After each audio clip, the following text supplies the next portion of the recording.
ভাবুন বন্ধুরা, যদি দীর্ঘদিন ধরে বন্ধ হয়ে থাকা একটি প্রাচীন খনিতে হঠাৎ প্রচুর সোনার খনি আবিষ্কৃত হয়, তাহলে সেটি কতটা বিস্ময়কর হবে। ঠিক এমনটাই ঘটেছে ভারত এবং রাশিয়ার মধ্যে হওয়া এই ঐতিহাসিক তেল চুক্তিতে।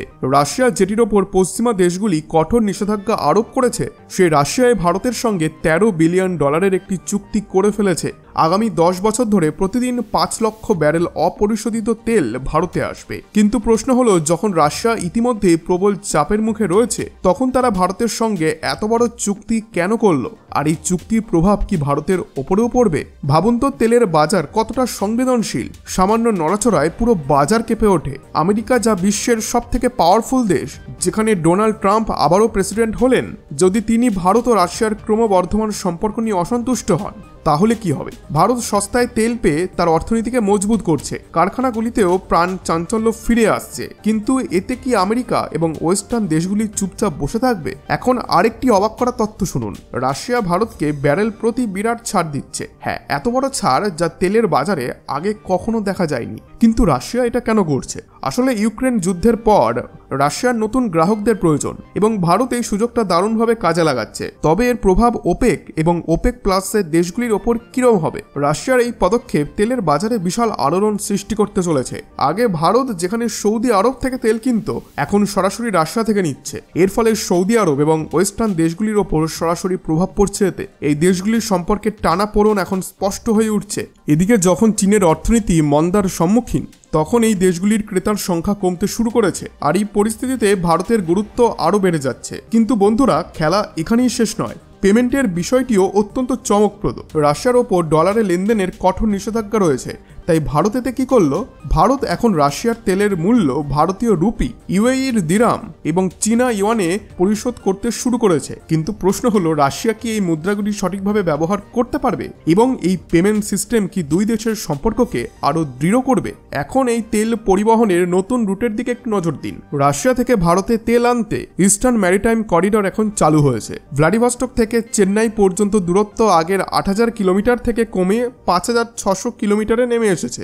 এতে সময় এবং খরচ দুটোই বাঁচবে। বন্ধুরা ভাবুন, এই চুক্তি শুধু তেলের মধ্যে সীমাবদ্ধ নয়, এটি ভারতের শক্তি, নিরাপত্তা এবং অর্থনৈতিক শক্তির এক নতুন অধ্যায় রচনা করেছে। কিন্তু প্রশ্ন হলো, পশ্চিমা দেশগুলি কি এটি চুপচাপ মেনে নেবে? রাশিয়া এবং ভারতের এই বন্ধুত্ব কি সত্যি একটি যুগের সূচনা, নাকি এর পেছনে আরও বড় কোনো গোপন পরিকল্পনা লুকিয়ে আছে? এর উত্তর একমাত্র সময় দিতে পারে। কিন্তু এর মধ্যে আমরা গর্ব অনুভব করতে পারি যে ভারত তার শক্তির চাহিদা পূরণে এত বড় পদক্ষেপ নিচ্ছে। বন্ধুরা, যদি আমরা এই চুক্তিকে গভীরভাবে পর্যবেক্ষণ করি, তাহলে বুঝতে পারবো এটি শুধুমাত্র একটি তেল চুক্তি নয়, বরং একটি নতুন বৈশ্বিক ব্যবস্থা তৈরির ইঙ্গিত। এই চুক্তি দেখায় যে ভারত ও রাশিয়া এখন পশ্চিমা দেশগুলির প্রভাব থেকে বেরিয়ে এসে নিজেদের পথ নিজেরাই তৈরি করতে শুরু করেছে। কিন্তু প্রশ্ন থেকে যায়, এই পদক্ষেপ কি ভারতের জন্য শুধুই লাভজনক, নাকি এতে কিছু বড় ঝুঁকি লুকিয়ে আছে? রাশিয়া যা ইউক্রেন যুদ্ধের কারণে আন্তর্জাতিক পরিমণ্ডলে একঘরে হয়ে পড়েছে, তার জন্য ভারতের মতো এক শক্তিশালী অংশীদার থাকা একটি কৌশলগত পদক্ষেপ হতে পারে। রাশিয়া জানে যে ভারত বিশ্বের সবথেকে দ্রুত বর্ধনশীল অর্থনীতির দেশগুলির মধ্যে অন্যতম এবং এটি সবসময় শক্তির প্রয়োজন অনুভব করবে। তবে ভারত কি রাশিয়ার এই অর্থনৈতিক দুর্বলতার সুযোগ নিচ্ছে, নাকি ভারতের স্বাধীন পররাষ্ট্র নীতির ওপর কোনো প্রভাব পড়তে চলেছে? রাশিয়ার তেলের ওপর ভারতের নির্ভরশীলতা একদিকে সস্তা জ্বালানির সুবিধা দিচ্ছে, কিন্তু অন্যদিকে এই দুটি দেশের সম্পর্কে এক নতুন ধরনের নির্ভরতা তৈরি হতে পারে। কিন্তু এখানে ভাবার বিষয় হলো, যদি ওয়েস্টার্ন দেশগুলি রাশিয়ার ওপর আরও কঠোর পদক্ষেপ নিতে শুরু করে, তাহলে ভারত কি তখনও রাশিয়ার পাশে দাঁড়াতে পারবে? এবং যদি ভারত রাশিয়ার সঙ্গে অটল থাকে, তাহলে কি এর প্রভাব ভারতের অন্যান্য প্রধান বাণিজ্য অংশীদারদের যেমন আমেরিকা ও ইউরোপের ওপর পড়বে না? এবার আসি গ্লোবাল তেল বাজারের প্রসঙ্গে। এই চুক্তি শুধুমাত্র তেলের মূল্যে প্রভাব ফেলবে না, বরং পুরো বাজারে এক প্রকার অস্থিরতা তৈরি করতে পারে। রাশিয়া থেকে সস্তায় তেল পাওয়ার ফলে ভারত লাভবান হবে, কিন্তু অন্য তেল উৎপাদনকারী দেশগুলির মধ্যে প্রতিযোগিতাও বাড়বে। ভাবুন, যদি সৌদি আরব এবং মধ্যপ্রাচ্যের অন্যান্য দেশগুলি তাদের তেলের দাম আরও কমিয়ে আনে, তাহলে পরিস্থিতি কি দাঁড়াবে? তেলের দাম কমলে ছোট্ট উৎপাদনকারী দেশগুলির জন্য সংকট দেখা দিতে পারে, যা তাদের রাজনৈতিক এবং অর্থনৈতিক অবস্থার উপর নেতিবাচক প্রভাব ফেলতে পারে। এখন আরেকটি গুরুত্বপূর্ণ পয়েন্টের দিকে নজর দিন। ভারত ও রাশিয়ার মধ্যে গৃহীত নতুন পেমেন্ট সিস্টেম, যেখানে ভারতীয় রুপি এবং অন্যান্য মুদ্রা ব্যবহৃত হচ্ছে, তা বৈশ্বিক অর্থনৈতিক ব্যবস্থার জন্য একটি বড় চ্যালেঞ্জ হয়ে উঠতে পারে। যদি এই ব্যবস্থা সফল হয় তাহলে এটি ডলারের ওপর নির্ভরতা কমিয়ে দেবে, যা পশ্চিমা দেশগুলির জন্য বড় একটি মাথা ব্যথার কারণ হতে পারে। তারা এটিকে নিজেদের জন্য হুমকি হিসেবে দেখবে এবং প্রতিক্রিয়া হিসেবে ভারতের বিরুদ্ধে কিন্তু তারা পদক্ষেপও নিতে পারে। এখন এখানে একটি ভয় থেকে যায় যে এতে করে ভারতের সঙ্গে ওয়েস্টার্ন দেশগুলির সম্পর্কে ফাটল ধরতে পারে। আরেকটি গুরুত্বপূর্ণ বিষয় হলো ভারতের ক্রমবর্ধমান তেল আমদানি তার গ্রিন এনার্জি পরিকল্পনাগুলির গতিকে স্লথ করে দিতে পারে। যখন সস্তায় প্রচুর পরিমাণে তেল পাওয়া যায় তখন নবায়নযোগ্য জ্বালানিতে বিনিয়োগ কমে যেতে পারে। এর ফলে ভারতের দীর্ঘমেয়াদী জ্বালানি নিরাপত্তা নিয়ে নতুন প্রশ্ন উঠে আসতে পারে। কিন্তু সবথেকে আকর্ষণীয় দিক হলো এই চুক্তি ভারতের ক্রমবর্ধমান কূটনৈতিক শক্তিরও প্রতীক।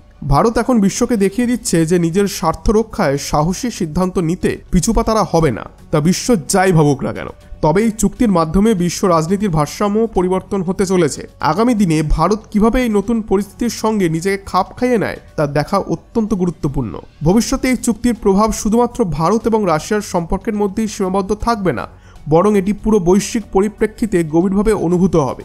সবার আগে ভারত ধীরে ধীরে জ্বালানি সরবরাহের একটি শক্তিশালী মিডিয়াম হয়ে উঠতে পারে। রাশিয়া থেকে সস্তায় অপরিশোধিত তেলের নিয়মিত আমদানি ভারতের জ্বালানি ব্যয় হ্রাস করে তার অর্থনীতিকে আরও প্রতিযোগিতামূলক করে তুলতে পারে। এটি ভারতকে গ্লোবাল ম্যানুফ্যাকচারিং হাব হওয়ার পথে দ্রুত এগিয়ে নিয়ে যেতে পারে। তবে একই সঙ্গে ভারতের ক্রমবর্ধমান রাশিয়ার ওপর নির্ভরতা একটি বড় প্রশ্ন তুলে ধরছে।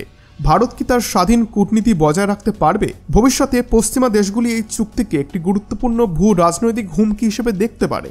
যদি ভারত এবং রাশিয়ার এই অংশীদারিত্ব আরও শক্তিশালী হয় এবং পেমেন্ট সিস্টেমের ডলারকে উপেক্ষা করার প্রচেষ্টা সফল হয়, তাহলে এটি মার্কিন ডলারের আধিপত্যকে চ্যালেঞ্জ জানাতে পারে। এর ফলে বিশ্বে একটি নতুন অর্থনৈতিক বিভাজন তৈরি হতে পারে, যেখানে এশিয়া এবং ইউরোপীয় দেশগুলি নিজেদের মধ্যে নতুন অর্থনৈতিক মেরুকরণ গঠন করতে পারে। এটি ইন্টারন্যাশনাল ট্রেড এবং অর্থনৈতিক ব্যবস্থার ওপর একটি বড় পরিবর্তনের ইঙ্গিত। অন্যদিকে ভারতের অভ্যন্তরীণ জ্বালানি নীতিতেও উল্লেখযোগ্য পরিবর্তন আসতে পারে। সস্তা তেলের প্রাপ্তি ভারতের গ্রিন এনার্জি পরিকল্পনাকে ধীর করে দিতে পারে এবং এটি ভারতের জন্য জ্বালানি রপ্তানিকারক দেশে পরিণত হওয়ার সুযোগও এনে দিতে পারে। যদি ভারত এই সস্তা অপরিশোধিত তেল পরিশোধিত করে অন্যান্য দেশে রপ্তানি করতে শুরু করে, তবে এটি জ্বালানি বাজারে একটি বড় খেলোয়াড় হয়ে উঠতে পারে। ভবিষ্যতে রাশিয়ার জন্য নতুন চ্যালেঞ্জ তৈরি হতে পারে। যদি ভারত রাশিয়ার প্রধান তেল ক্রেতা হয়ে ওঠে, তাহলে রাশিয়ার অর্থনীতি ভারতের চাহিদার ওপর অত্যন্ত নির্ভরশীল হয়ে পড়বে। এটি রাশিয়াকে ভারতের প্রতি নীতিগতভাবে আরও নমনীয় হতে বাধ্য করবে। সবথেকে গুরুত্বপূর্ণ এবং রোমাঞ্চকর সম্ভাবনা হলো এই ডিল আন্তর্জাতিক অংশীদারিত্বের একটি নতুন যুগের সূচনা করতে পারে।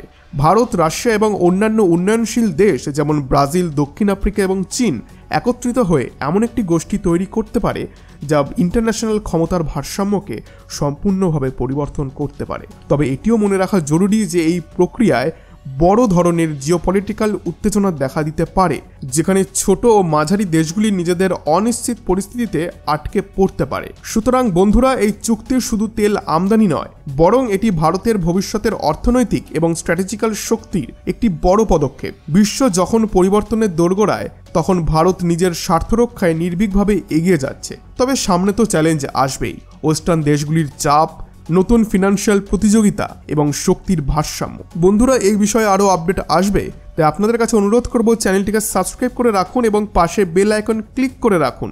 ধন্যবাদ।